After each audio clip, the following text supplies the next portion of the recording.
think it's probably worth taking a closer look. Where are we, especially economically? Here to help us do that, the in-house economist for the Vince Coglianese Show and part-time economist at the Heritage Foundation, EJ Antoni. Good to have you back with us, sir. Vince, always great to be with you. Thanks for having me again. I shouldn't get you in trouble. He's a full-time economist at Heritage. The part-time thing is what he does with us. Hey, the state of the economy. I saw you posting about this as you so often do. Do more Americans have jobs now than when Biden took office? Well, compared to when Biden took office, the answer there is yes. But that's really just largely a function of the fact that when Biden took office, you still had literally dozens of governors in blue states, Democrat governors, who were still keeping their economies forcibly closed. It was literally illegal for many people to go to work. So of course, when those restrictions are lifted, millions of people all of a sudden start going back to work. We shouldn't be surprised by that. And so what you really need to do is compare where are we today versus where were we pre-pandemic, and where are we headed today versus the pre-pandemic trend. And as soon as you make that, which is more of an apples to apples comparison, you find that we have fallen way, way behind. In fact, there are actually fewer native-born Americans working today than there were before the pandemic. Americans have literally gone backwards over the last 5 years. Fewer Americans are working today, fewer native-born Americans working today than before the pandemic, meaning that to the extent that people have jobs, all the job gains have gone to foreign-born workers, right?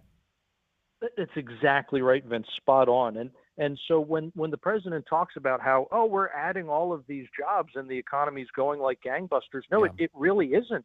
This is part of the reason why Americans voted his party out in November. They were unhappy with the direction, and you can tell them how many jobs there are all day long, but they're not the ones with the jobs, so of course they're unhappy. And even the Americans that have jobs, Vince, what we've observed increasingly is they're losing full-time jobs and having to replace them with multiple part-time jobs. This is part of the reason why the jobs numbers have gone up so quickly. We actually have fewer full-time jobs today than we did a year ago. Instead, what's happening is all of the job growth is part-time, and all of the job growth actually on net is also going to foreign-born workers, as you pointed out. And a huge percentage is going to government, right? Exactly. There are more people working for government today than ever before. In fact, over the last year, 500,000 additional people in surveys are now saying that they work for the government, which is one of the key things that's keeping down the unemployment rate. The problem is that's just not sustainable. For every person who's going to work on the taxpayer dime, you need many taxpayers actually paying those taxes to support that person. It's not uncommon that you need a ratio of 40-1 or higher.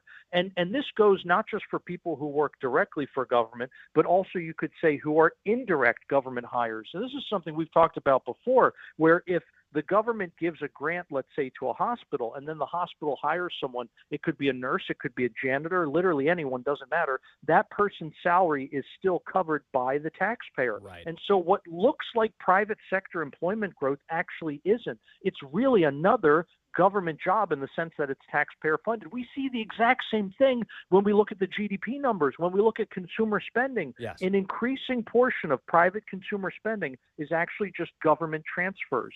It would be the same thing as if the government spent money on asphalt or concrete to pave a road. They're just giving it away to somebody else who's then spending it, and for some reason we count it as private spending. It's really not.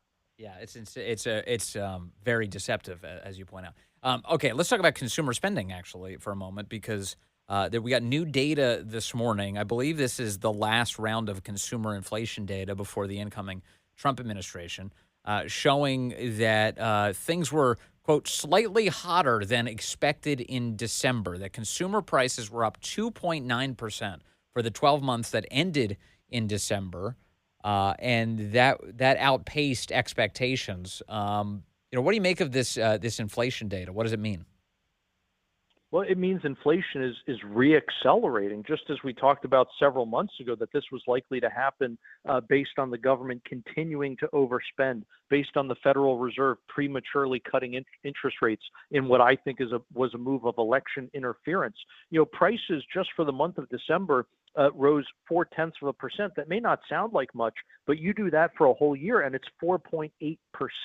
This is the fastest inflation rate on a monthly basis since March. At that pace, prices actually double in less than 15 years. So it may not sound like much when you hear, okay, 0.4% in a single month. That's actually horrific. And again, if you look at how things have fared over the course of the entire Biden administration, prices are up 21%.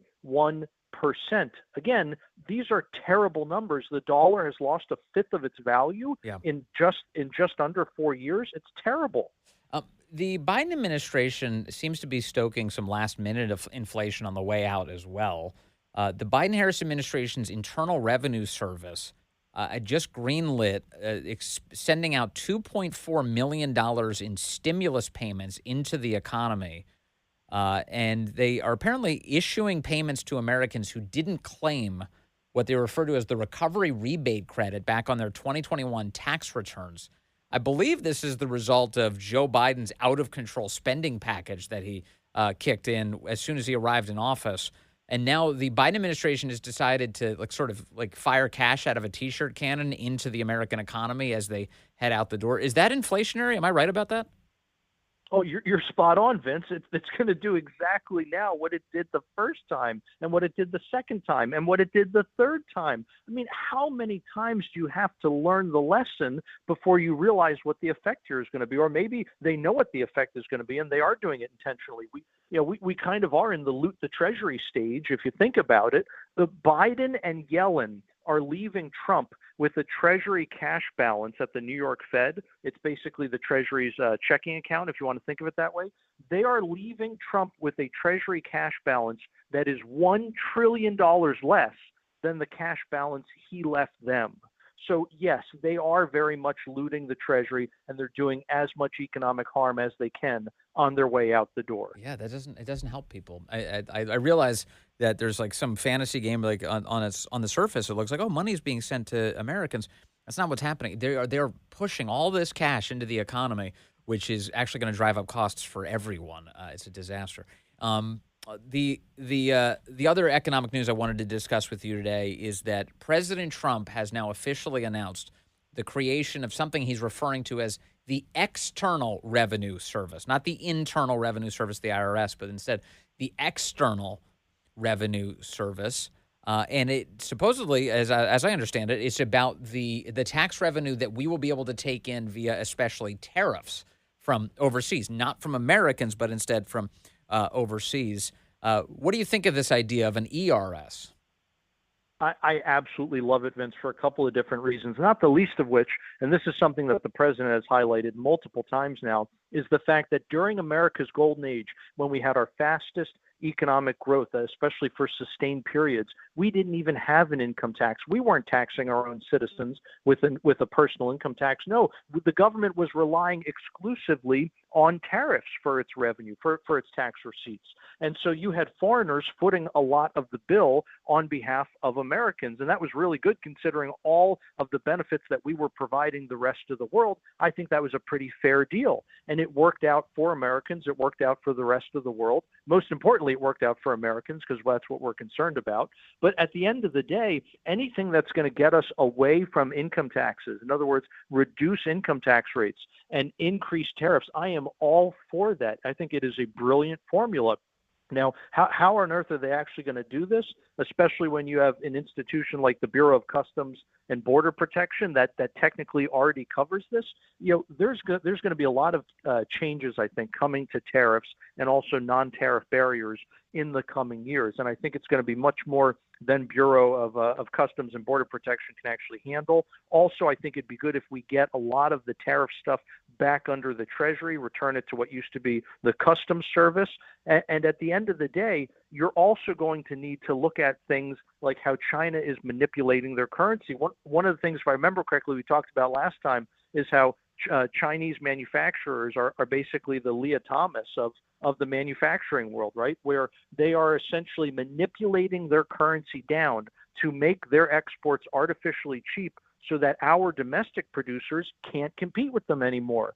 And under the first Trump administration, The Treasury Secretary at the time had started looking into that and was looking at ways to penalize China. Unfortunately, though, it never really went anywhere. I think that is going to be a big topic of discussion in the incoming Trump administration in round two here. And I think that they are going to need a new agency, something like an External Revenue Service, that is handling not only existing and upcoming tariff measures, but also brand new ones, such as handling currency manipulation. Yeah, and it also, I mean, President Trump saying this, that he wants an external revenue service, and you're right, all the reporting that I've seen so far suggests that at least at the outset that they're going to repurpose other offices, including within the Treasury Department, to achieve this goal. But it sends a crystal clear message that he's not joking, that he wasn't just throwing this around as a campaign talking point. He really, really means it. And the end goal, of course, the left won't tell you this. They keep saying this is all just going to be a tax on Americans. Suddenly they realize, what input costs do to the final products. But just as they describe this, they're like, oh, Americans are going to pay the brunt of this. Americans are going to pay for this. Well, no, as we've discussed, EJ, what this does is it creates incentives to bring all of that manufacturing and production onshore. It makes it so that Americans are in a situation where we can prioritize the purchase of American-made and American-produced goods instead of giving away our money to unfair actors like China. Exactly, Vince, 100%. I mean, I think what this incoming administration is really going to do is basically just start leveling the playing field. You look at places like Europe where they have things like value-added taxes, which function in a lot of ways because of how they're constructed. They function in a lot of ways like tariffs. And so we should impose the exact same thing on them that they have on us. Now, ideally, we wouldn't have any of these taxes anywhere, right? But if other countries are going to impose them on us, then guess what? We're going to do it right back to you. And we're going to do you a lot more harm than you'll do to us, which is why we're going to win in the end. I mean, look at what's happened with Mexico already starting to bend the knee. Canada, I mean, the president, he's not even in office yet, and he already forced a leader of another country to resign. It's absolutely incredible. He understands the amount of power that he's wielding. He's wielding the American consumer's purchasing power as a weapon on the global financial stage, if you will. And if we can not only level the playing field in terms of taxes, in terms of tariffs, but also level the playing field in terms of regulation through the president's efforts to deregulate. And on top of that, improve our own domestic tax code, you're going to eliminate almost all of the disadvantages that domestic producers have. And all of a sudden, it will once again be worth it to produce things here, to manufacture things here, to make things at home, to employ Americans, what a novel idea, in America to produce goods and services for other Americans. Man, I wish him all the best. I hope he succeeds. EJ, as always, EJ Antoni, thank you for giving us a clear picture of how this all works. Great to talk to you today, sir.